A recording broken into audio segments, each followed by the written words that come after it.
We've all been there. Your teacher assigns a huge assignment due in a month. Next thing you know, it's the night before it's due and you haven't even started. Procrastination is something that happens every now and again, but what happens when it becomes frequent and problematic? You may be labeled as lazy or uncaring, but what if it's more than that? What if it's a sign of a bigger problem? In this video, we will be exploring signs that your procrastination is because of depression, not because you're lazy. You have unexplained physical symptoms. Depression is sneaky and affects you in ways that you may not realize.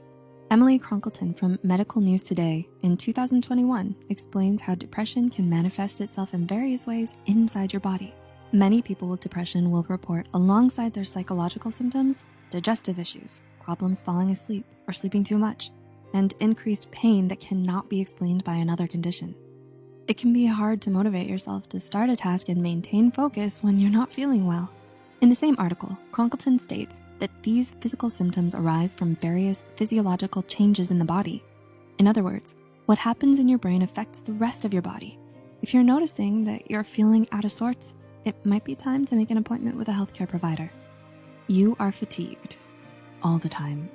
According to psychologist Dr. Ernesto N. Lara de la Rosa, PhD, from the Hope for Depression Research Foundation, up to 90% of people struggling with depression will experience chronic fatigue. You may find yourself feeling sluggish. It doesn't matter how much coffee you drink or how much sleep you get, you're always yearning to go back to bed. While we all have an off day from time to time, with depression, you may find that these off days are frequent and that you're always falling behind. This lethargy can make it difficult to start work, let alone speedily finish it. The excess sleepiness can look like you're being lazy, but in reality, it may be your body's response to inner turmoil. You can't motivate yourself to do anything. Feeling tired can definitely make it hard to start tasks, but with depression, there's more to the story.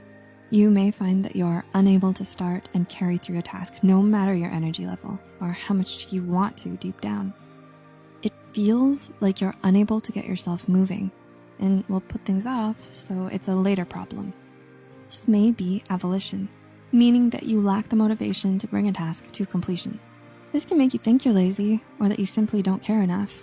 Cameron Murphy, a licensed marriage and family therapist, explains that depression promotes these negative thoughts, making it difficult to control your emotions and further making it difficult to finish out tasks. The lack of productivity can accelerate these feelings, creating a cycle. While your lack of output may look like laziness, deep down you're finding it difficult to bring yourself to do anything, despite your best wishes. You feel a sense of dread or hopelessness. Dr. Shauna Pollard, a licensed clinical psychologist, states that self-defeating thoughts can make it difficult for you to want to progress. She also says that you may have the thought that if you're not going to succeed, you might as well give up. Thoughts and questions like, why am I doing this? Why does it matter? Accompanied by other feelings that something bad will happen or that things will never get better, can weigh you down more.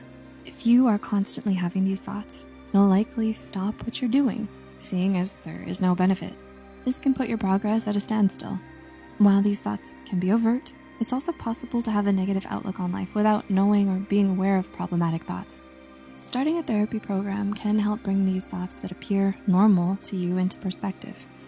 While procrastination is a part of life, and we all experience it from time to time, it can quickly escalate into a problem when it's frequent.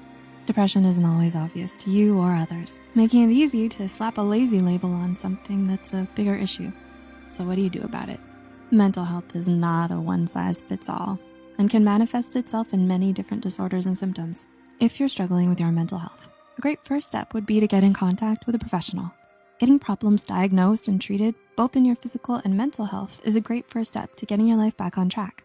There, you can get access to resources and strategies to better your situation. If you find yourself relating to the points in this video, what are some things you can do right now to improve your situation? Thank you for watching, and remember to like and share this video if you found it insightful. Also, remember to subscribe to Psych2Go if you're curious about more mental health topics. Take care.